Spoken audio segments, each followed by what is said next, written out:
Yo, when I spit bars in a rave, man, I go hard like Santan. Yo, good evening. Welcome, one and all, friends and family, to TouchlineGunners community, TG community. We appreciate you. It's your boy SV Carbaholic back on hosting duty. And yes, we are back. We are back with grins on our faces, with smiles in our heart. Listen, I cannot tell you, I've been overdosing since last night. I have not slept. Man had a presentation to do at 10 a.m. this morning. And I lost my memory stick for my presentation, so I was scrambling last minute. But listen, we got it done. And then I put that shit to one side, let me not lie. And I was watching Declan Rice free kicks on repeat for like 8 hours. 8 hours. Yes, I have been like that. Yes. And we're not stopping now. We are going to bask in the ambience, bask in all the glory, the victory. So yeah, gents, I'm delighted to say, joining me to talk about everything good about that victory against Real Madrid last night is my boy LDN Shabs. How are you, brother? Yeah, man. I've been low key. I've been underground. I've been grinding, trying to get my life right. But listen, this victory can't keep me away, man. No way. Yeah. Nah, absolutely not. And the minister himself, he's back. Mr. Nation of Islam, Khalil. How are you, sir? I'm good, man. The people don't know the struggles I went through just to make it to this pod. Man was renting out scooters to drive through the middle of Bristol, swerving traffic just to make it home on time. He was doing afternoon booty calls, trying to make the pod on time. Listen. Yeah. Listen, it's been a mad 24 hours, right? So, like you, I was basking in the limelight of the win yesterday. So much that I forgot I had work due at 9 a.m. the next morning. So man was up until 2 a.m. getting that work done. Then I woke up, went to work, and then I slotted in a 1 hour review on my team's calendar. That 1 hour review was just me watching Declan Rice replays. Yeah, bro. You know the ones where you block out time in your calendar, bro. You're like, yeah. I've got a couple. Exactly. I did nothing, bro. I'm going to the meeting room to. Do not disturb. I'm presenting. That was the tip I was on. Or it's either presenting, or where you put your team's status to, like away, busy, in a call. Listen, these times nothing's happening, bro. I'm telling you, nothing's happening, bro. But listen, yes, we're gonna get into all of that good stuff. Just a couple quick house rules. If you like the content, if you like what you listen to, feel free to join our Patreon from as little as £3 a month. We do post-match reviews, scouting pieces. We are going to have a couple probably coming up. I think we're going to do another review of Gyökeres. We have done him before, but with the updated news, we're probably going to run him again. We might just run Ekatike for the Bants, and we might have to do another deep dive into Zubimendi as well. So guys, just be on the lookout for that, and tell a friend to tell a friend if you do enjoy the content, especially as I've seen all the listeners' questions. So I know you guys are nitties for it. So thank you very much. Shabs, let me start with you. We went into the tie. We're massive underdogs. It's fair to say it's not been the season Arsenal fans expected. Obviously, a lot of us were hoping we'd win the league this season. It's not going to be the case. We've had loads of injuries. Refereeing decisions go against us. And ultimately, we just haven't been good enough, which is why we're not going to win the league. And I'll be real with you. I was excited for the game yesterday, but it was more excitement just because of the tie rather than expectation. So how are you feeling going into the game yesterday? Quietly confident. Quietly confident. The odds were against us. I think on paper we were absolutely the weaker side. That's not to say that we are a weak side. That's not to say that we're a bad side. That's not to say I didn't have confidence. But you look at the names on paper, you look at the context behind both teams as well. You look at the injuries, the players that were missing. You look at our situation in terms of you look at our situation in terms of players like Saka who are still in the process and in the midst of returning to full fitness. So I considered all of those things and I thought, I'm quietly confident. I didn't think that Real Madrid would beat us, but I wasn't sure if we would do enough to beat them. So I kind of went into it knowing and feeling we're not going to lose this game. I just wasn't sure that we would definitely win. So yeah, to blame them the way that we blame them, and it's not just the result but the performance. Yeah, it's fantastic. But yeah, I kind of went into it. Kivior probably was like the biggest worry, centre back. That's a big worry. You could also kind of look at Partey being used at DM. I think Partey's been given a bit of a raw deal this season. I do. I've said it a couple of times. I think his quality is undeniable, but his physicality has absolutely left him. But I think he's been very good. I think he's been one of our most consistent midfielders. In terms of our midfield performance this season, if I ask you behind Rice, who would you say has been the next best performer? It's Ødegaard. Now, it's Partey. Now, whether that's a good thing or a bad thing is not for me to decide.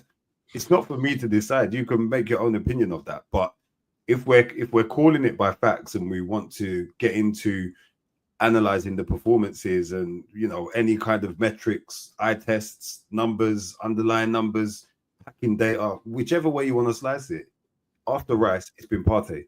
So for me, but he has lapses. And again, he was not a weak link, but a little bit of a worry as to is he going to switch off? Is Camavinga or Bellingham going to run off him? I know a lot of the pre-match talk was about Bellingham running off him and all of that stuff there, and him not being able to track his run or follow it. But yeah, those were where my worries were. And then Marino up front for obvious reasons. But yeah, man, we done the business. Very happy about it. Yeah. And Khalil, I'll bring you in here as well. I think, pre-tie, if you remember when we were watching the Madrid Athletic quarterfinals, a lot of people, we were having a debate in the group chat about who would we rather face, Madrid and Athletic. And, I think it was a bit of a 50-50 split.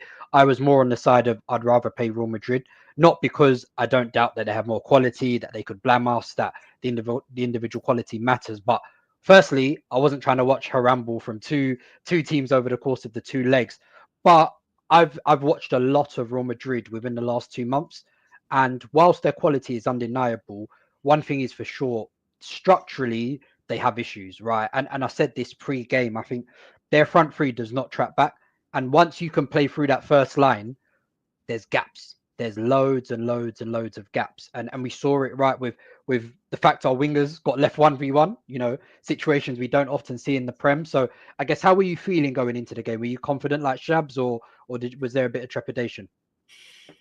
No, I was very confident. I think someone even asked in the group, what's the temperature? And I said, I'm pretty confident we get a result this evening or yesterday evening.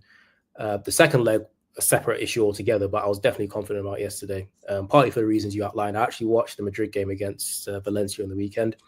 It was Valencia, right? Yeah, where they lost in the 96th minute.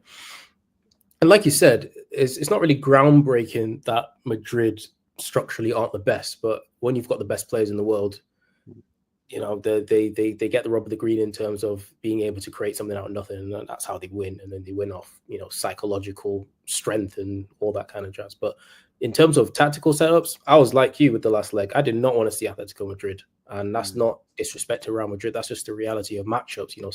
Styles make fights, and we knew that going up against Simeone would be like the worst. I put that in the category of like going up against Inter Milan, because they are so sound off the ball, and they've got moments of quality within it, and they can adapt to so many tactical situations. It is a nightmare for us. And we all know what our obvious weak point is in attack. And those are the sort of games that you cry out more than anything for, cutting edge in attack. And with Real Madrid, like you pointed out, when you watch them, you do get space in behind. You do get space even in semi-central areas, depending on what their midfield composition is. So yeah, I was definitely confident of a result and our attacking opportunities being sort of consistent. And if you look at how we played initially, of course there were nerves at the beginning, but I really respected and I really liked how composed we were after a nervy start, and the fact that we were patient and building. We didn't try to force anything too much. And as we saw as the game went on, confidence grew and the steady stream of chances started to grow. And we saw like how Martinelli had really, really good bits of wing play. He had the space to attack. Saka, I'm sure we'll get into it, star boy as usual. And yeah, did I expect 3-0? Absolutely not.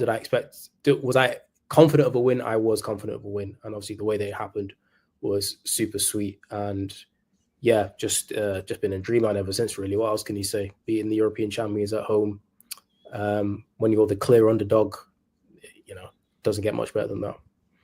Yeah, and I don't disagree too tough. Let's get into some key bits of the game, right? Because I just lost my train of thought. What was I going to say? It's how we started.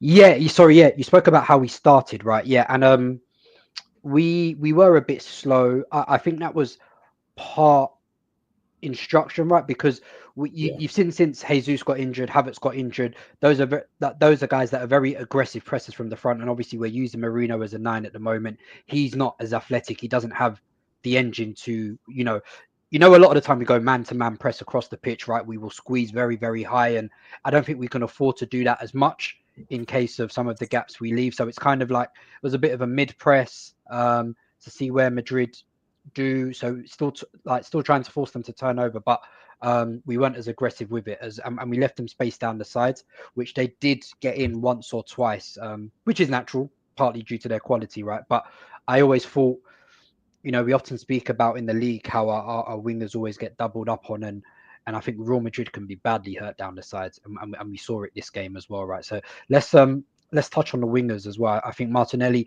started bright, but he probably faded a bit more, whereas Saka was consistent as well. And I was like, I already knew he would have Alaba chefed, like he knew, and so much to the point where Bellingham had to come over, but he chefed up Bellingham too in that first half as well. We had a couple of the ones that were cut across, and it's one of those ones where you're looking and you're like, don't let them run with the narratives. Obviously the narratives are partly true. We know we need a forward, right? And none more. So I think for the second one where he beat Bellingham and he cut it across, like Saka visibly got frustrated. I could see it from where I was sitting in the ground, like that no one was gambling across. So Shabs, were you in a position, because obviously even though Madrid had a couple moments, Vinny could have cut across for Mbappe, but it was a poor pass, and then Bellingham put Mbappe through.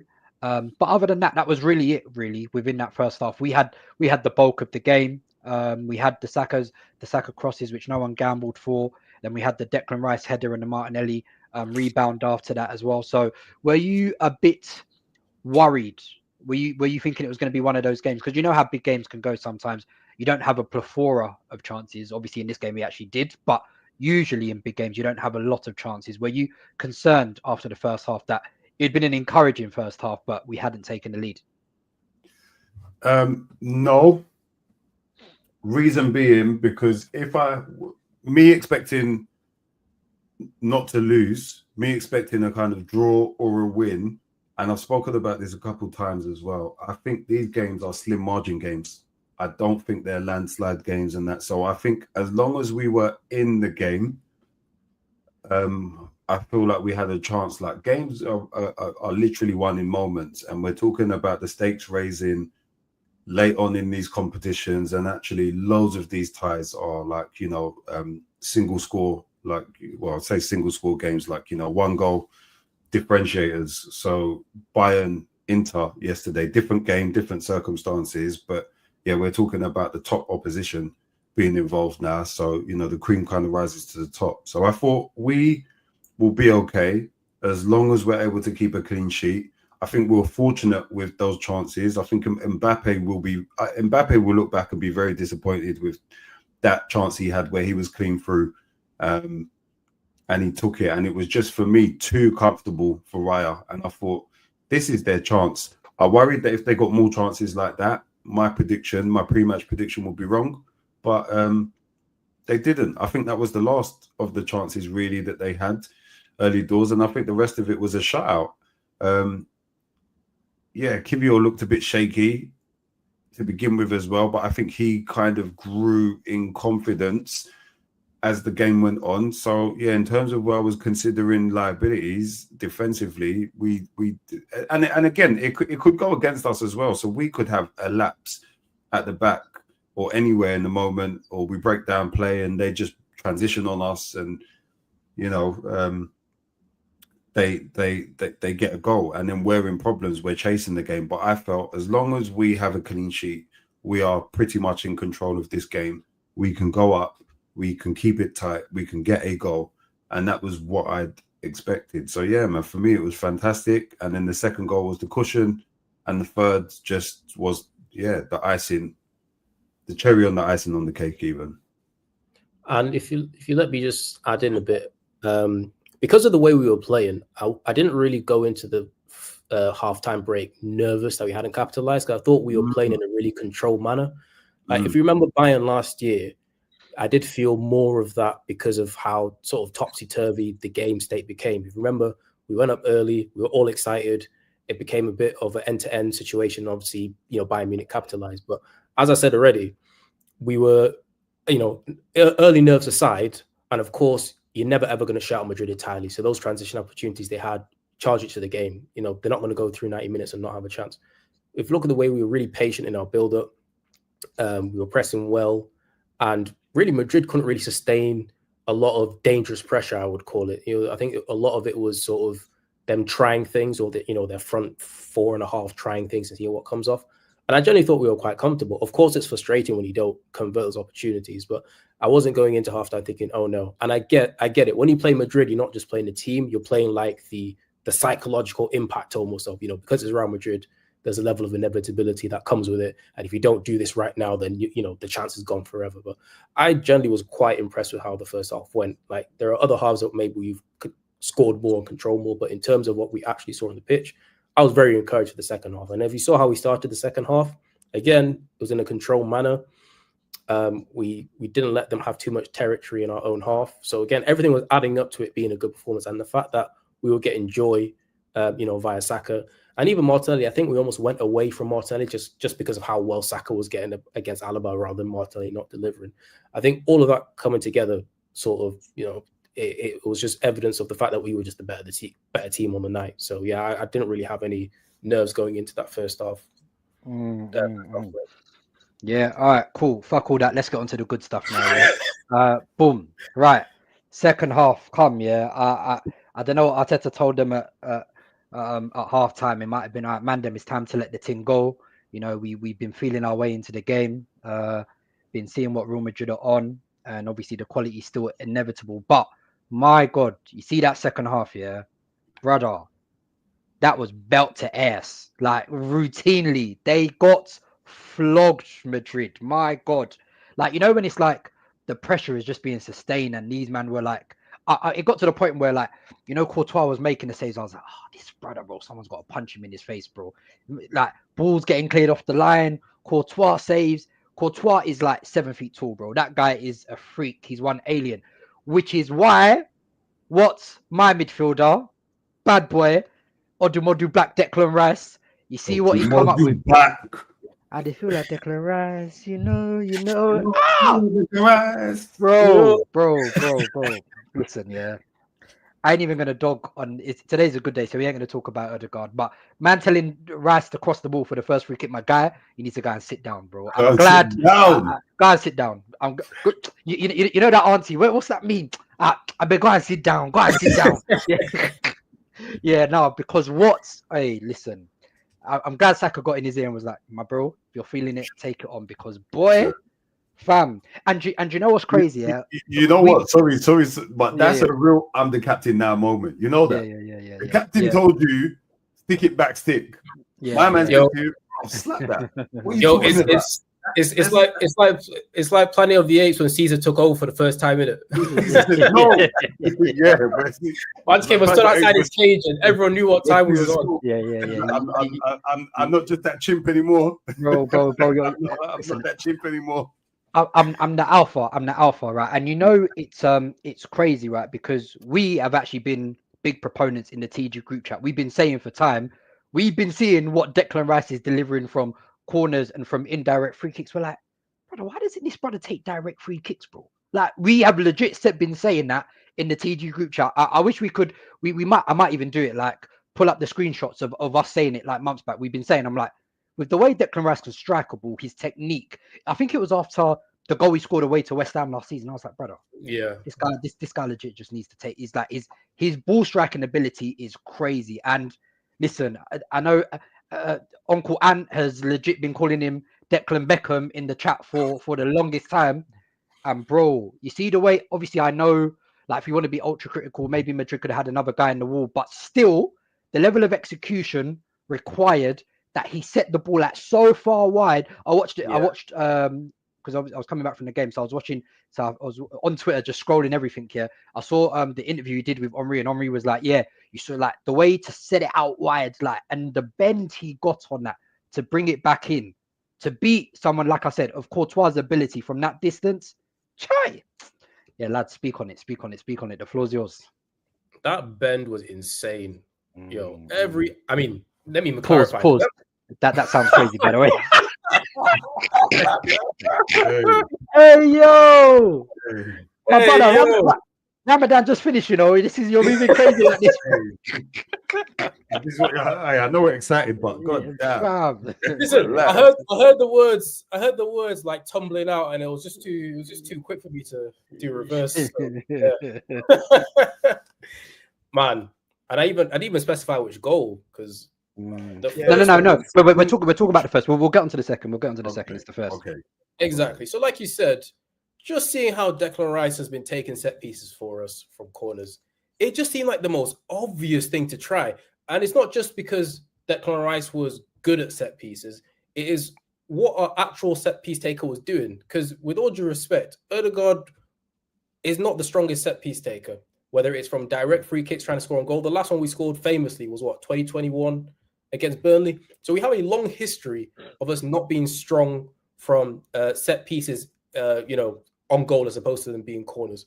So again, we're seeing Declan Rice strike a crazy ball, and you just wonder, why have we not tried this? So thankfully, Saka came around and said, I'm the captain now, and decided that we're going to start striking them. And yeah, the power, the swerve, all of that together to beat Courtois, even with the wall as it is, when you see the reverse angle, like the ball is going all the way outside the post and it comes back in. So even though Courtois was at full stretch, he was never getting to it. And it was an absolutely insane strike. And it is funny when we're not trying to give too much light to the haters, but it is funny when you hear people say that Declan Rice has no tech. It's like, it's such a dumb and simplistic way of looking at football. Because how can you say a man who can strike a ball like that has no tech is not something I fully understand. But can he play on the half turn? That's what they're talking about, bro. Shut up, man. Hey, when that second free kick hit the towers, I know Chelsea was in disarray because they were trying to come up with new comms. Bro, they were trying to do they were meeting to do crisis comms for their new press release, bro. I'm telling you. Yeah. Listen, across the footballing network yesterday, across footballing social media, across everything yesterday, Rice sent many a group chat, many a friendship group, many a club group, many a pro clubs into disarray. Absolutely. Like, without a shadow of a doubt, there was bare internal fighting yesterday. Not with us, but I mean across the global world of football group chats. Sent the whole thing into disrepute. It was a shambles because people have been having this biased, disingenuous debate about Declan Rice, about value for money, about whatnot. And it's because people only want to judge Rice on their own standards of what they think constitutes as good. So we've heard the rhetoric about Rice not being able to receive the ball on the half turn, Rice being a £40 million midfielder at best, Jude Bellingham being a true illustration of what a £100 million midfielder looks like. Did Jude Bellingham demonstrate £100 million value for money with his performance yesterday? Speak on it, brother. Speak on it. That's a question, bro. Because I ain't hearing that. Now, I like Jude Bellingham. I think Jude Bellingham is a top player. I think he's demonstrated his value. He deserves to be where he is currently in terms of playing and starting for one of the best teams. His performances last season were fantastic. His output last season was fantastic. His performances, I'm not seeing stuff that's like head over heels amazing. I'm not seeing Pogba levels. No one ain't talking about that. I haven't seen Pogba levels from Jude Bellingham. No one ain't. And when I have, it's been him using his brute strength, not finesse, not panache. It's been him using his brute strength against these paella, tiki-taka, tapas, dons. So I've not seen it. So yeah, it's like we have different standards and we pick and choose what's good and when it's good. And when it's Declan Rice, it's never good. It's never good. Like there's always Enzo's better than him. Caicedo's better than him. Caicedo will have 2 good games and it will be like, Caicedo's much better than him. Enzo will go missing for 6 months at a time, have a good 45-minute cameo, and it will be, he's the guy, so on and so on. Rice does this week in, week out. Yeah, runs games, runs the court, keeps going, never stops. Fantastic delivery. But you can only do it from set pieces. Pam's lines, open play, splits defenses. But it's always about what Rice can't do, never what he can do. So yeah, I just want us to have an honest, open discourse and dialogue about what he can do. And yeah, what he can do, I'm talking about on the ball, off the football, the impact he has in terms of his running, in terms of his cover, in terms of how he allows us to play as a team and function really well as a team. It's an immeasurable difference when we have him versus when we don't have him. So I'm a bit sick and tired of the debate and the conversation about Rice proving value for money. He had Grandad Modric reaching for that inhaler, boy. Bro, he was gas marked. So much so, when they took him off, obviously they realized, boom, listen, bro, we're gonna have to move Valverde back into midfield, bro. And obviously they brought on Vasquez. But yeah, let's talk about the second free kick quickly, because bro, for all as good as that first free kick was, that second one is probably one of the best goals I've seen live, like legit. Like the way he struck that, where it was keeper's side, by the way. But when they say postage stamp, bro, like you couldn't get any more top without the ball hitting the bar and going over. Like that's the only place you can beat him. But it's not even just it's the ferocity with which Rice strikes the ball, bro. Like I can't remember. There was one. Listen, there was one guy, Kelechi, I don't know if he's on Twitter anymore, bro. He always used to tweet about Iwobi when he was at Arsenal. Yeah, he's like, and I loved Iwobi, but he used to tweet, Iwobi shoots like he's got no father figure at home, innit? But you see the way Rice strikes the ball? Bro. No side footing. You're rushing. Yeah, he's rushing it, bro. The way Declan Rice shoots, you can tell that Eddie Nketiah's mum used to bring him jollof, bro. Like, I understand it, bro. I legit understand it, bro. Bro, because fam, it's the instep with which he hits it. It's like a mixture of, it's not full like laces, like it's the instep of which it was beautiful. The strike is, and bro, if there was any debate about who takes free kicks before, I ain't trying to see Odegaard step on no free kick anytime soon. My guy, you need to go and take whatever, I don't know what the national dish in Norway is, bro. You need to take whatever Norwegian foot you have, bro. And my guy, allow that man just needs to get on the Cray team, man, because the power for real. I know. But I don't know if you caught the bit that Declan Rice talks about in the CBS interview. He was saying about how with his technique, he gets so much more power when he said he looks over the ball and doesn't like look at the target. So he basically gets his head all the way over the ball, and when he lets it go, that ball isn't being stopped. And you see the way it was even outside of the keeper's it was just out of reach. I mean, you see how high the ball went and how quickly it went and how it dipped back down at the end. Like, there's no angle for Courtois to even reach. So it was an absolutely insane strike. I cannot remember, and as an Arsenal fan, I cannot remember a free kick that good in recent memory. The last decade, maybe even the last 20 years or so. It was insane. And again, the moment, the occasion, all that wrapped together. The fact he did it already. All of that put together, it was just, it was still speechless about it. Like I said, I was booking out time in my very busy work day just to analyze all the angles I get just to make sure I fully absorbed what we were watching. Because when that ball went in, I was shouting down my apartment. It was top. And I'm so very happy for him because this is going down in history whether we like it or not, man. Like I was so close to taking my top off in the stadium. I'm not even gonna lie to you, bro. Like when I said I was levitating, bro. I was gonna do a madness. There's a couple individual performances I want to talk about, but before we do that, let's just quickly talk about the Marino goal. 6-9. You know, I'm not gonna lie, that comp moved me. purely because of the music. I'm not gonna lie, even though I've not been a Marino fan. But listen, I'm not a fan of him. But one thing I will say, the guy knows how to kick a football as well. He knows where the net is, and that finish is probably been understated because we've spoken about Rice's free kicks, and that's taken all the headlines, and rightly so. But the quality of that finish from Marino, first time, reverse. The brother's not even looking at the goal, by the way. Chef's kiss. He's running away. He's running away from it. He strikes it clean. Bro. Yeah, it's like the body positioning, the placement, everything. Tucks it again against a 6'7" frame Courtois, who's at full stretch for my recollection. So that's fantastic. And the assist from MLS as well just made it all the sweeter for me. We're gonna get onto him. We're gonna get onto him. But yeah, I think it was a great finish. I think he definitely grew into the game as it went. I think he was a bit quiet in the first half, Marino, but definitely had his impact in the second half as well. And it was, you know, if you had signed a forward and they had finished like that, we'd all be eulogizing over it. So you got to give my man his props for that. I think that's like 6 in 10 for him. Fair play.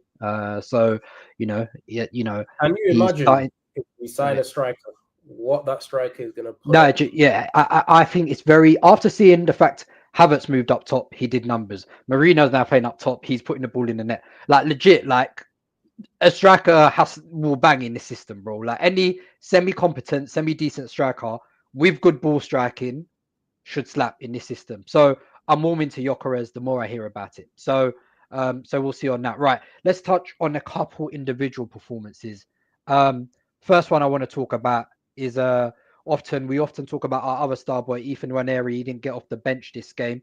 But Miles Lewis-Skelly, bro, you see this kid? The English media should be hyping what they have on their hands, you know, a versatile, left-footed, 18-year-old, strong as an ox midfielder who is press resistant, demands the ball in any situation. You got to remember, this guy was getting surrounded by Mbappe, Rodrigo, Modric, Bellingham. He was, give me the ball, playing through, first time passing, pam, through the lines, picking up the ball, driving through the lines. What a player this boy is. His temperament, his ability. 1v1, Rodrigo saw nothing. Got to go back to doing £1 fish in Whitechapel. So, bro, I am telling you, this kid is it. He's really, really, really the truth, man. What a player. Guys, I want to add something in here about MLS. As is with like Arsenal, Twitter and Arsenal fans, a lot of them are always looking at the next big thing abroad or, you know, at other clubs in terms of who's like the hottest talent. And it's a natural thing to do when you watch football. You look and you see who are the best talents out there. And there was a period of time on Arsenal Twitter when Carlos Baleba was obviously playing well for Brighton, and people are quoting figures of 100 million, 120 million. Now, I like Baleba as a player, but in my head, if you have a talent with the profile of MLS on your books already, does it make sense to go and spend 120 million on Carlos Baleba, as good and as, you know, as much potential as he has, when you've got this at home? And that's not even like a cheap way out of things. It's literally that MLS is an elite talent, because everything that you'd want in terms of his technical ability, his ability to shield the ball when he dribbles, the fact that he's a 360 player, even though he's left-footed dominant, he's able to use his right. When you marry that with his physicality, right? Loves a duel. He's, you know, can move around the pitch. And on top of that, his intelligence. Yeah, of course, he makes mistakes, fine. But for the most part, his decision-making in-game and his execution in-game is top tier. And the way he was able to invert and consistently progress the ball and encompass all the other aspects I've talked about his game, I'm sorry, that is an elite talent. I mean, we knew it as fans, but again, seeing it on the biggest stage against Camavinga, a guy that we all are big fans of, and a guy we would not mind potentially, you know, at Arsenal one day. But again, Camavinga has the reputation of being an elite talent and a very good player, which he is. Juxtapose that with how MLS played yesterday and how he has played this season. This guy, he's not a year into his Arsenal career. He's even technically 6 months since his first start. The level he has got to and has adjusted to so quickly in this team. Zinchenko's on the bench. None of us even remotely thought of him as a possibility in this game. And that's Zinchenko, who we were eulogizing over a few seasons back as like the reason why we went to another level, all because of this kid here. Like, and again, you mentioned the English media. All of them are pagans. We all know that already. But again, in your own selfish interest, you should be seeing an English player like this and be gassed to the high heavens. But they're too busy trying to tear him down. So yeah, you're lost in it. As long as he's falling out for Arsenal, bun all that.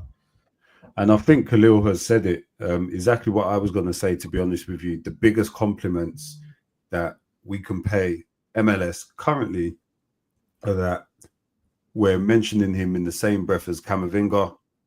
And you could say, yeah, well, Camavinga's a makeshift left back and doesn't really play there. His natural position is DM. Same for MLS, you know. And just in terms of who impacted and influenced the game yesterday, who tried, who attempted, and whatnot, it was MLS won that battle. And yeah, another big compliment is Zinchenko. The fact that we are not crying, we are more comfortable with an 18-year-old who turned 18 in September, by the way. So we're more comfortable with an 18-year-old starting high-stakes games for us currently, given that we have the most horrendous of injury crises this season, and we haven't really had any stability of any senior players available at left back. And it's not an issue that we've spoken about. It's not been a concern for us at all this season. That's one of the biggest compliments that we can pay MLS.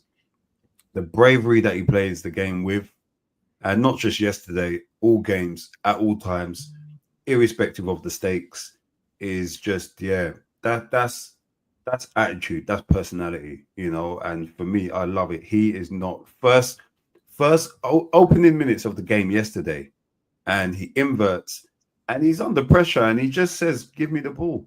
And you know what? They trust him. Rice isn't looking at him in that situation. Partey's not looking at him in that situation and saying, nah, he's got someone closing in on him. Let me find the free man. Let me play it into where the space is. They're playing it into this guy's feet. And what does he do?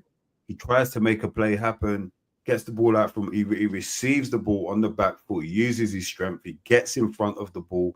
He's top tier at doing that in terms of his using his strength, using his quickness to get his body in between himself, in between the football, and whoever's marking him.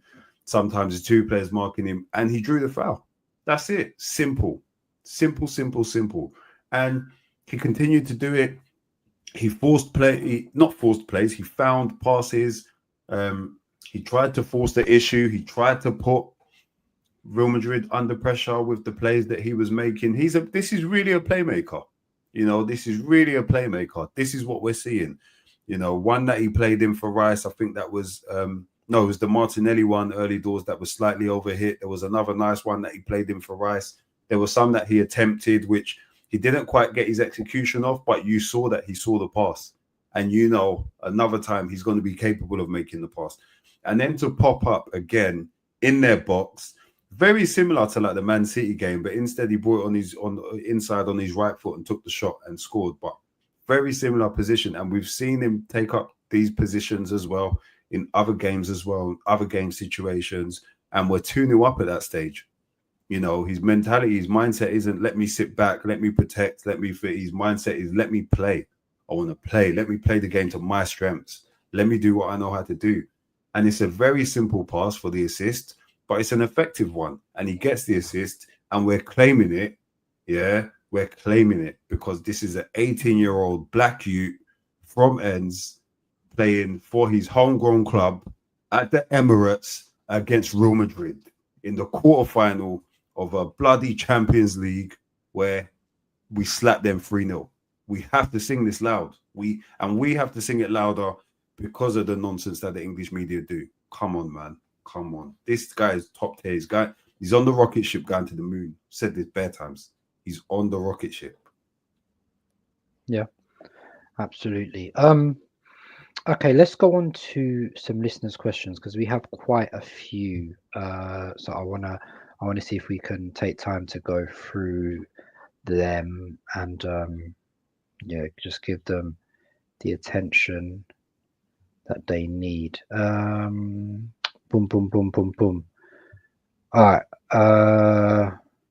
MC Quacks at Mr. K Yamfi says, where does Saka rank in your all-time winger list for the club?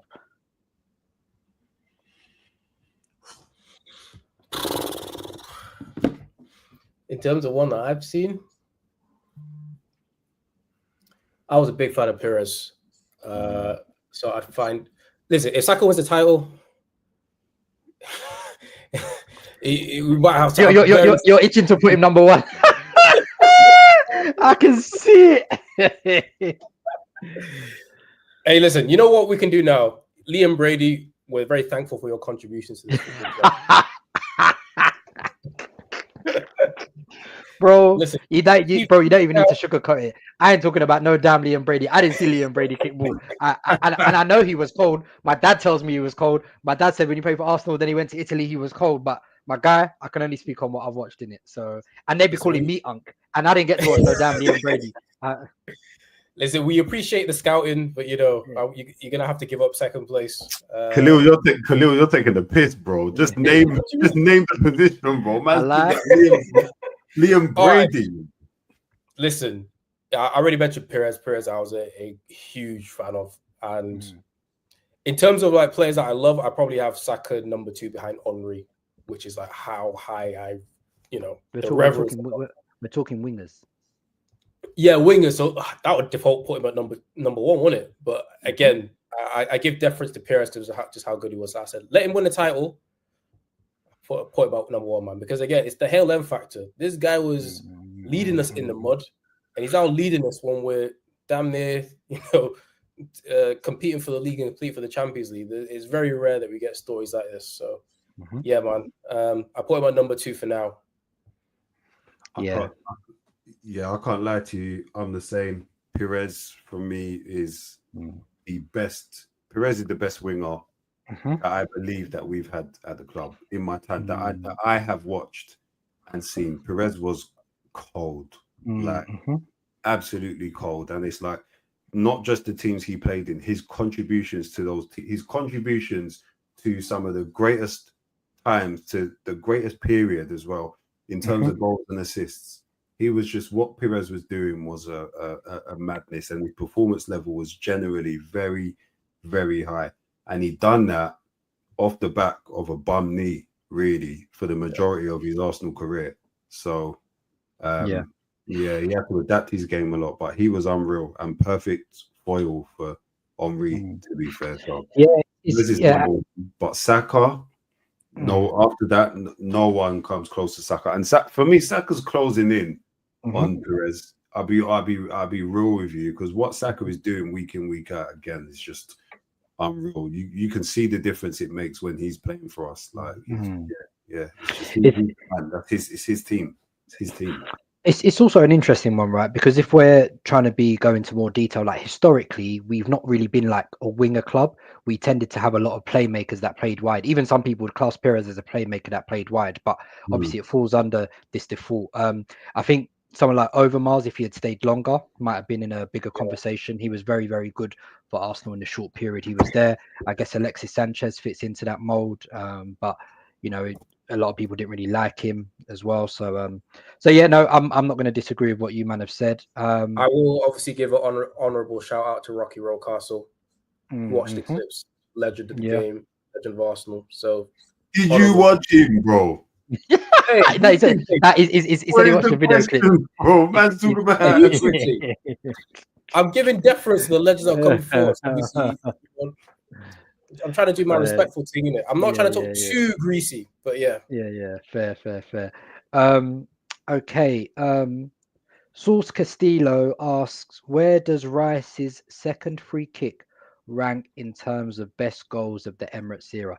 Now, this is interesting, obviously, because I'm sure we've had this question a few times where we've talked about best Emirates era goals, and there's different types of goals. There's the team goals. When we talk about, everyone goes back to the Wilshere Norwich one, the Rosicky Sunderland one. There's been a lot of when you think of Arsenal, you think of a lot of the good team goals, but when you think of some of the goals, think of the RVP one, the volley against Everton at the Emirates. You think about the Giroud scorpion kick. I'm sure there's loads that I've missed as well. There's been we scored a lot of free kicks at the Emirates as well. So there's a lot of goals. But I think because of the sheer magnitude of the level of opposition we were playing against, and the fact it was a key goal at a key moment of the game, second goal of the game against a star-studded Real Madrid team. Maybe it is recency bias, but bro, I'm gonna have to have that second free kick right up there, bro. Right up there. Yeah, it's a combination of the moment and the quality of the goal. Because if Rice scores that against Sunderland at home, it's still a sick goal. But it's Sunderland we don't put as much. Yeah, we don't put as well. I'm sure Arteta scored a sick goal from a free kick at the Emirates, but the level of opposition wasn't great. So we don't hold it up there. But I think the moment and who it came against definitely elevates it as well. Because I'd say it's up there with like Arshavin at home. I mean, Arshavin against Barcelona. Well, and also because it was like he had already scored a free kick, so you're like, bro, I'm even high off life off that first free kick. The fact that he scored another free kick, which was even better than the first free kick, you're like, nah, this is brazy. Composure. Can you keep your composure, sir? Maybe it is recency bias, and maybe people, when they listen back, they might have some that they put forward, but right now I'm putting it number one. I don't even care. It scores high on technical quality. It scores high on importance and moment. I think. So it puts it up there. Which one are you putting as number one? The second free kick. The second free kick one. Not the first one is good. Don't get me wrong, but the second one is flipping insane. Like it's legit insane. So I'm not gonna lie to you. I just think both of them are just like joint top. I hear you, bro. Because the first one is even further out, to be fair. Like, and it's like, and it's the whip. He whips it around the wall. The whip is crazy. It's crazy. And we're watching it in slow motion from behind the goal, and it looks not behind the goal, from behind the strike, and it looks like boom. It looks it looks easy. It looks like this is doable. Like professional footballers should be able to do this, and I think even for their level, that's a rarity. Like if you think about the free kick specialists in the game that we've seen that are capable of or have scored goals like that, it's not very many, man. I think I've seen Beckham do that. I think I've seen Pirlo do that. That's it. It reminded me of like the free kicks were like they were very Beckham-esque. They were also very like Janino-esque as well. Like Janino, obviously Janino was a bit different. Yeah, because he had he could do the whip, he could do the knuckleball. He had a few different techniques. But this was very Beckham. Like they were very Beckham-esque. When you think back to because like there were some free kicks that Beckham used to score. You're like, brother, how did he get so much whip on that free kick? Like the amount of swerve. Bex was insane. His free kick tech was crazy. His striking tech, like free kick tech. To be fair, Beckham's striking tech purely was just peak.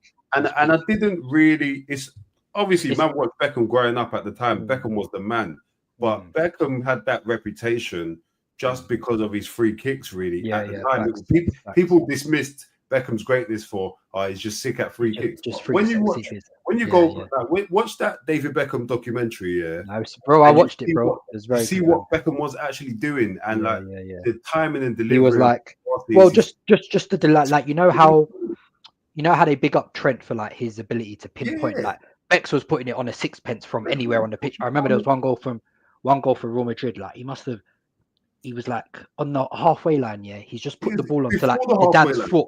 Yeah, he just put the ball onto Zidane's foot and he's just banged. I said, "This is." And it was crazy. on Zidane's left foot. Yeah, it was legit. Zidane didn't have to take a touch. Break a stride. Yeah, you know what goal I'm talking about? It was peak. Yeah, it was peak. It was insane. Bex was insane, and the movement the ball does. Bex was insane. So insane. Why for me saying that, if you consider the specialists of the game, I haven't seen many man apart from Beckham and Pirlo hit free kicks the way that Rice did yesterday on both of those goals. Insane, absolutely insane. So for me, that goal, absolutely both of them joint top in terms of what I've seen at the Emirates. Absolutely.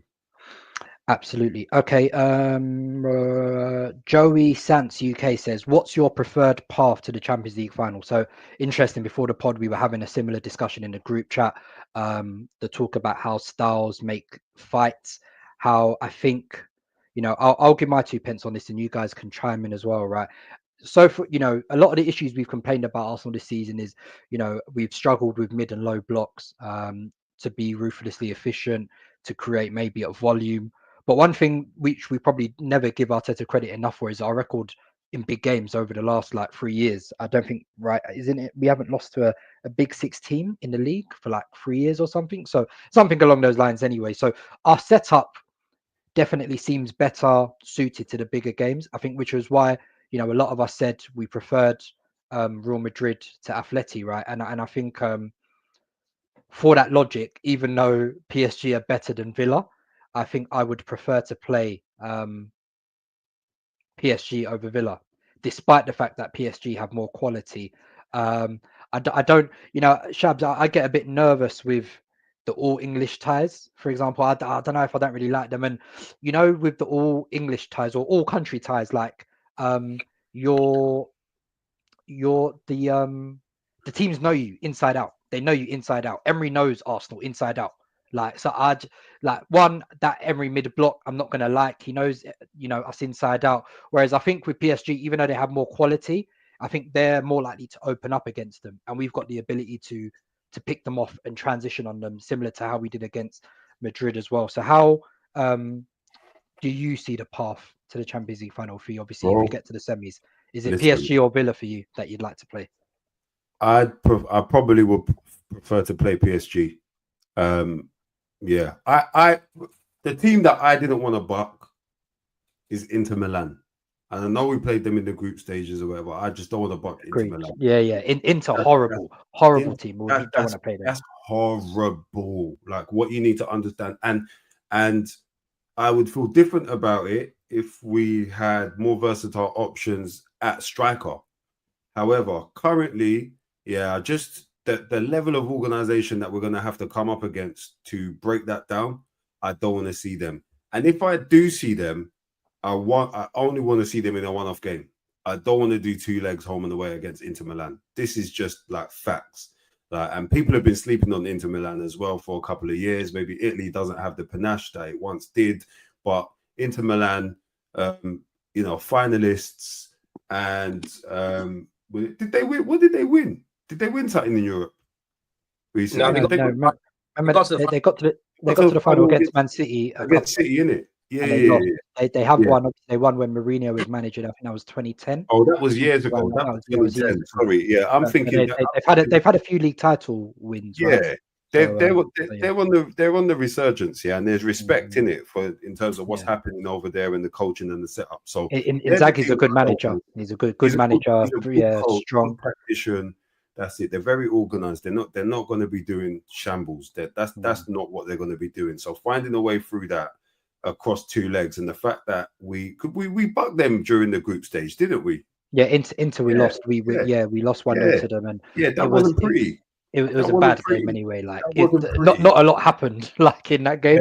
Yeah. So, to be fair, they won 1-0 through a very dodgy penalty, but neither team created much in the game. It's one of those ones where the style, like Arsenal and Inter, it doesn't make for an entertaining game. Exactly. So that's not what I'm trying to see. So apart from that, I would take anyone.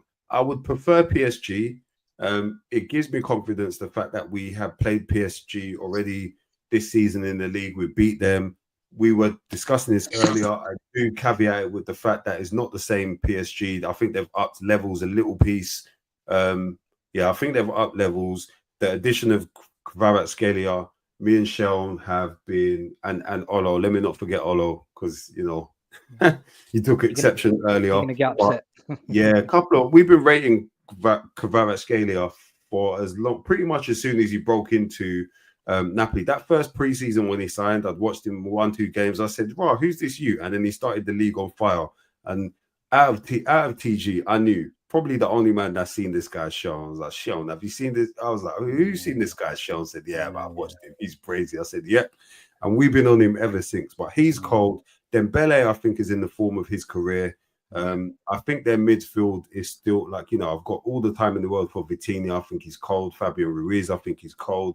Even that Warren Zaire Emery, I think he's, not necessarily a game changer, nothing to fear, but I got a lot of respect for them. Desiree Doué, I think he's cold. So PSG, but for me, that means it makes it more of an open, exciting, entertaining clash. And I'd take my chances and roll the dice against that type of opposition than someone who's going to stifle us and frustrate us. We are the stiflers. We're the frustrators. We're the ones that need to be hard to break down and whatnot. So I would much rather them. Villa is just Villa. If we get Villa, we get them. We have done Villa many times. We can do Villa. I don't like the story about Emery. Imagine Emery just coming and anyway. Let me say it.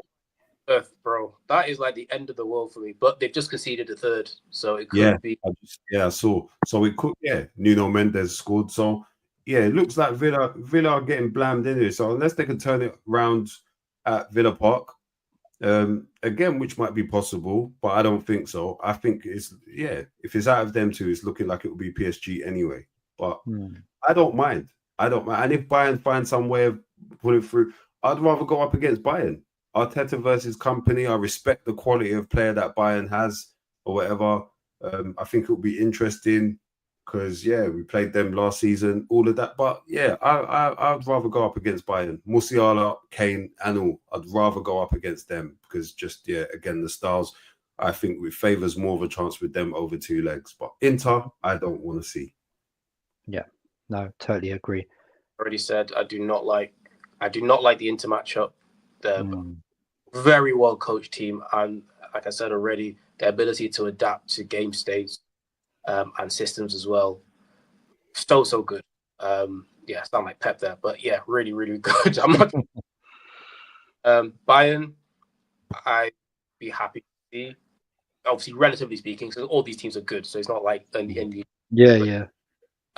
the Villa scenario, I do not want to see them. I think as we discussed in the group earlier, they know that the expectation in that fixture is on us. They will set up in a way that will sort of product our weak points. And they're very effective in transition, and they have plenty of transition options. That doesn't mean that we are unable to beat them. Clearly, we took 4 points off them this season, but in terms of the stylistic matchup, give me PSG. And that's even the improved PSG that we've seen. Because at least, yes, we do know their technical level is peak, but we also know that styles make fights. Again, our physical, they struggle to deal with the first time around. So in a scenario like that, please give me PSG over Villa. Because again, the last thing I need to see is my timeline full of Emery and Arteta comparisons for the 87. Oh, bro, I will lose it, bro. I will lose it. No issue with Emery as a human being. I just don't need any of them like fake cast WWE storylines. Just give us PSG. Let us win. Let us lose. Let's move on after that. Yeah. You're a better man than me. I got issues with him. I don't like him. I don't like his ass. I don't like him. Worst Arsenal manager I've ever seen in my lifetime. I need him muddied. So yes, good that PSG won tonight. Killed him in the return leg too. Need him dead and buried. Yes. Okay. Sam E _91 asked an interesting question, right? He says Arteta seems to be learning, making only one change in Kivior when losing Gabriel, and also a glorious result and performance. Does this give Arteta more time, as many fans were ready to sack him after next season? On the first point, I think we had this chat in the group chat, and I'll be honest, I was on the other side. I thought White should come in, but I think Anton was right that he made the point in that, sometimes Arteta has burned himself in when trying to fix a problem. He makes 2 or 3 moves, which compounds the issue, when really he should just maybe replace the one with one. And even though a lot of us were nervous about seeing Kivior, he had a couple shaky moments early on, but overall it was okay.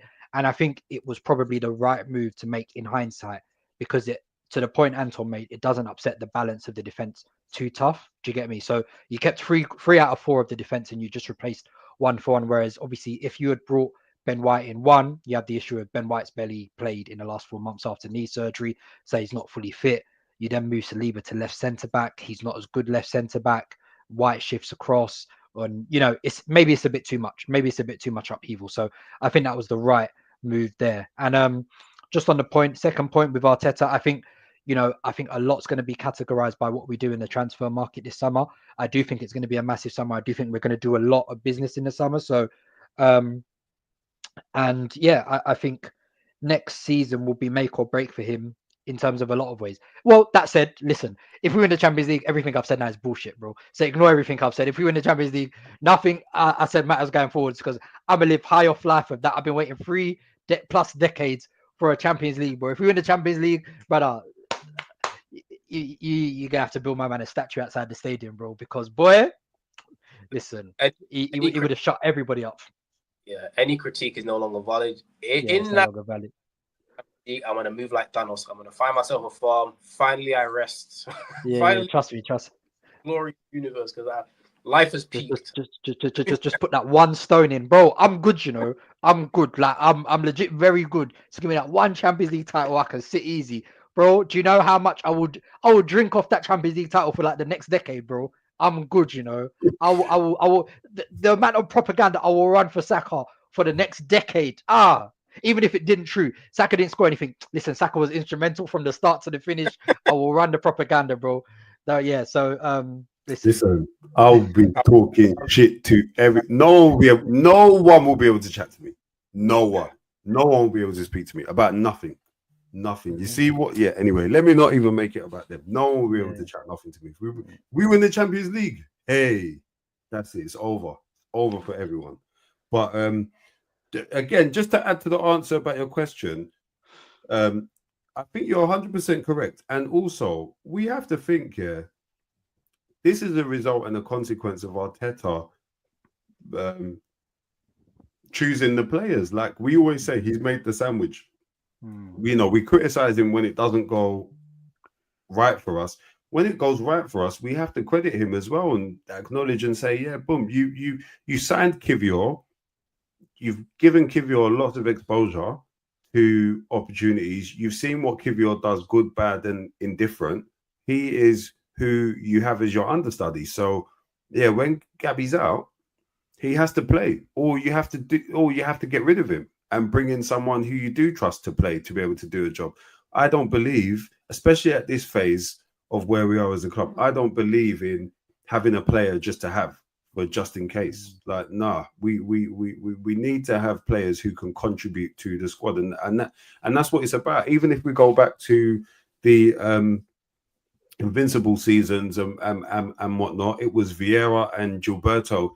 There were injuries, significant injuries that year, and Edu had to play. There were times where Perez had to sit down and Edu had to play left mid of a flat four or whatnot. There were times where Perez had to play on the right because Ljungberg had to sit down. So you have to use your squad at all times. And yeah, this is the squad who he's assembled, isn't it? So for me, he can't hide behind it at this point because they're all his players. They're all his selections. Yeah, that's cool. Couple more to wrap up.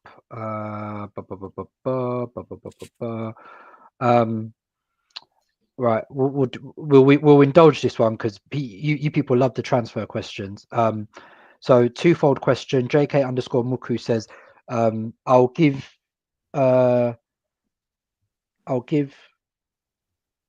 Khalil the first one. Shabs, you can take the second one. Well, we can all chime in with the second one, but Khalil, you take this first one. Was Arteta right for sacrificing creativity for control? Seems like we're more suited for the big games, which obviously the point I made is that we do seem to have a better record in big games. But I do think, and obviously we do seem to like when teams come out at us because it gives us a bit more space to play.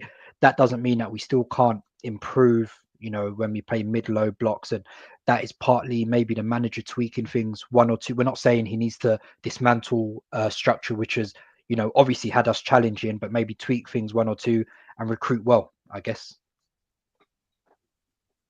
Yeah, I mean, you answered the question for me right there, because even from the word question, there's an understanding of game state can influence performance. I mean, or the type of team that you're playing can influence the way that you play. Because yeah, completely agree. In big games, we are well suited.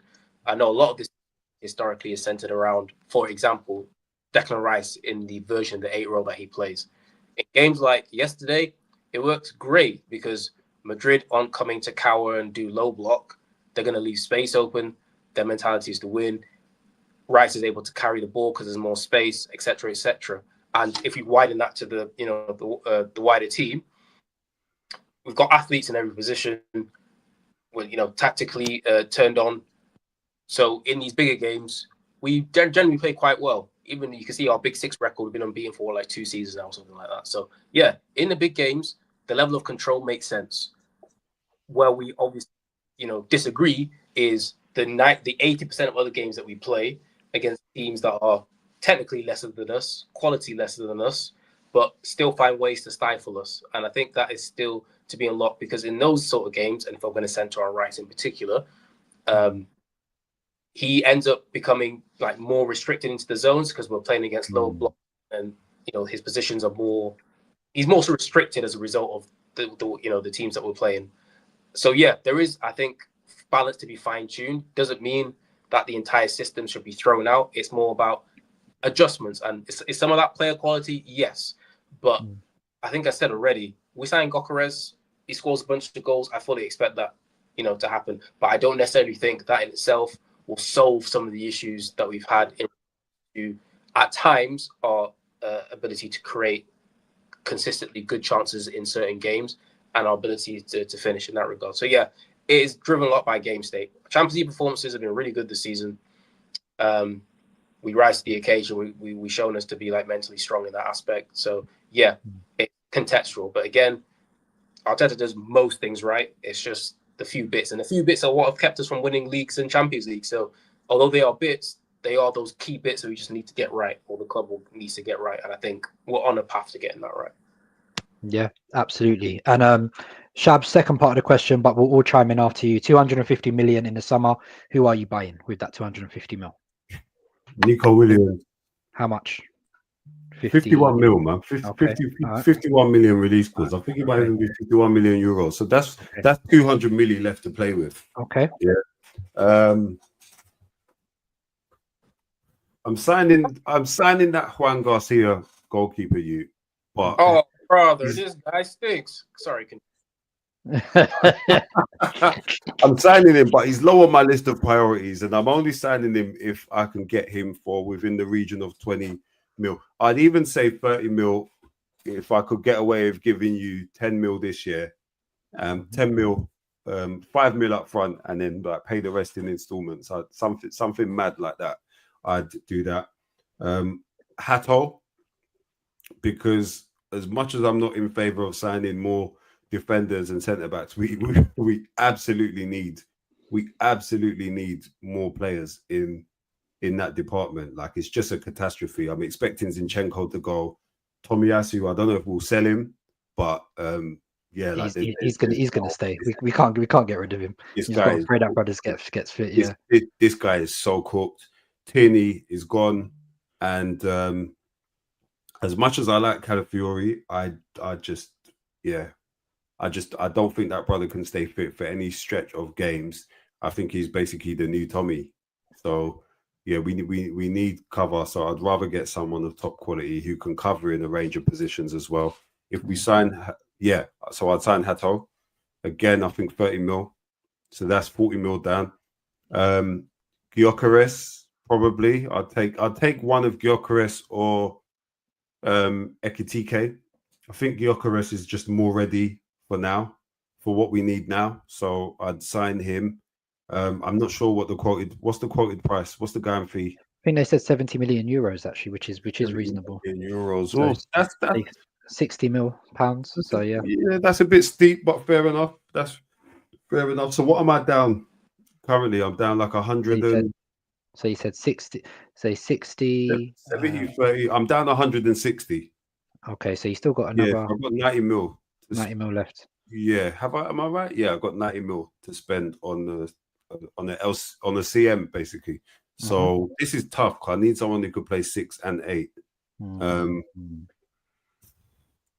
like if I could have my ultimate say to just come in and just compliment the team, it's either Tijani Reinders or it's Bruno G. I'm less. I knew you were going to say Bruno G, but yeah, I agree. I'm less in favor of signing Bruno G now because of his. It's going to be hard. Yeah. Well, because of his age, and it's not that he's old. It's just that. Yeah, it's not that he's old. It's just that we're like spending 90 mil on a 28-year-old. When will he be 29? That's big money. But you know what? If we sign those players, I think we win. I think we win the majority of things moving this season. So the key players there in who I've named: Nico Williams, the striker Gyökeres, and Bruno. I think if we sign those three, we're pretty much complete. The rest are like pieces. Backups, auxiliary players, but yeah, if we get those three, either Tiani, Rain, and I don't think it's realistic to sign Tiani. I don't think it's realistic. It's a pipe dream, but yeah, he is who I take. I don't really like the pick of midfielders that are on the market right now in terms of ready-made, in terms of that 25, 26-year-old profile who are ready to go now, who are proven and experienced and who could win now. If there's someone I'm forgetting or not thinking about, fair enough. But yeah, these are the ones who I think are attainable. I'd take Vitinha as well. I would take Vitinha. Absolutely. Probably under almost any circumstances. Or Fabian Ruiz. I would take. And I don't think they'd cost as much as the 90 mil. But yeah, I'll take them. Okay. And I'll give you this question. I'll give you have a go as well, Khalil, before we wrap up. If we win the Champions League, this guy, I'm gonna take a briefcase to St. James's Park and say, listen, 120 million for Alexander Isak. We've got Champions League winner money. That's different from Champions League competition money. When you win it, it takes you to another stratosphere. So yeah, do we want to do business? Yes or no? And I was saying yesterday in the group, I really hope Alexander Isak was watching yesterday and is making moves. And he was watching. He was watching. Yeah, he better be watching, because he needs to take inspiration from his good uncle Peter Odemwingie, and he needs to find himself a car and take himself down to Colney on deadline day and force a move. Because if you don't want to be part of what we saw yesterday, then boy, there's something wrong with your mentality. And I do not believe there's something wrong with Isak's mentality, because he's an elite player. He wants to play for the big teams, doing big things. So if you say 120 for Isak, and then while we're at it, we need a winger, one that could play both sides, but most likely a left winger just because of Saka. So yeah, I mean, Nico Williams is the one that's been highlighted. I was a fan of him last season. I would have taken him last season. My big issue with this whole transfer is there seems to be a reluctance on his side to come. If that is the case, then we need to move on. He was watching yesterday too. Hey, this is what I'm saying. If you're watching yesterday and you're still doing and ahhing, then quite frankly, I don't want you no more. Like, beat it, chick. We found someone else. So yeah, if Nico Williams actually wants to join the club, more than welcome to. So we put in that release clause at 55, 60 or something. Where are you making these figures? We just said the figures, man. Where's 55 million? What? This is the Bank of Khalil HT3, man. We bend numbers to make it work. Well, you're supposed to bend numbers the other way, man. You're bending numbers upwards. What type of okay. So yeah, let's say if I had 100 million for Isak, the pound is strong against the Saudi Arabian Real, so we could make something happen. And then Nico Williams about 50 million euros. So that takes me up to, let's just say 160, give or take. In terms of other positions, I hear what you're saying about, because we have Tomiyasu's injury prone and Calafiori's injury prone, we do probably need someone. Actually, no, let me stop. Let's deal with midfield first, because we've got, Partey and Jorginho leaving. We will definitely need to spend money on a midfielder. I've accepted that it's probably going to be a 6, but I know this question is about what I would want. So what I would still want is I would love for there to be a more offensive variation of whoever plays in the 8. I know Rice has shown he can do that at times, but I would love for there to be someone in that position who has the ability to really work in those congested tight spaces and be able to be like a outside the box shooting threat, and also a player, who's able to demonstrate quick feet to create opportunities and slide balls in. I know you mentioned Reinders, and I know his ability to carry the ball is something that I would very much value in there. But I would also value someone who is like a demon ball striker, because not to slander Odegaard, but the way like he becomes sort of a neutralized threat when he's in advanced third positions doesn't make sense for a player of his technical quality. He's lost his shooting ability, and also he seems to not be able to find the passing angles, to devastate the attack. So I would want to have an offensive 8 who can do all the aspects of, off the ball running. I mean, we've seen it with guys like Gundogan, like that kind of whoever that next person is in that sort of mode, because I don't have a name to hand, and moving right to a 6. Again, this is what I would want. That's not necessarily what's going to happen. So then we don't have to go spend money on Zubimendi, who has questions, we would say. And then that would take another, 50 to 60 million. So I'm really on the edge of 250 here. Probably have to do some sell to buy stuff at the back. Tierney's probably gone. Sell off someone else. Zinchenko, probably get maybe 20 million from a random European club, and then whatever you cobble together, see if Ajax are willing to take installments for the Howell kid, and then there you've got your another hybrid left back, centre back. So yeah, that's how I would spend the money. But that is Champions League winning dependent. If it's not Champions League winning dependent, go find myself Osimhen from Turkey. Go find myself Gyökeres. Buy one of those.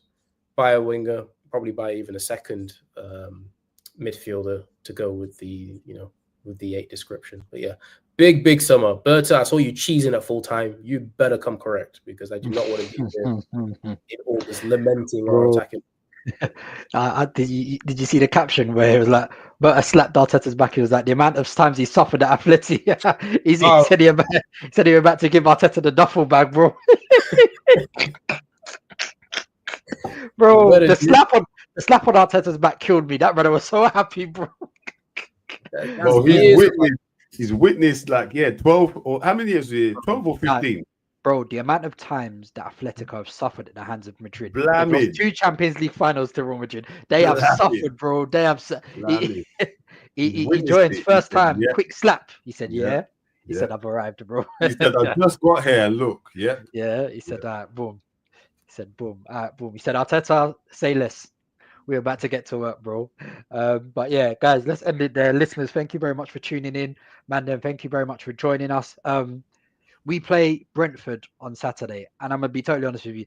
I do not give a damn about that game, bro. For all I like, you can play the under-21s, bro. I need the key brothers rested, because let me not lie, we've gotten ahead of ourselves. The tie is not done, because between UEFA and whatever juju we know Real Madrid can cook up, I know they're gonna try and cook the books next week. These men gonna be diving, trying harassing for anything. So listen, I need Saka, Rice, Timber, Saliba, all the man them fresh and ready.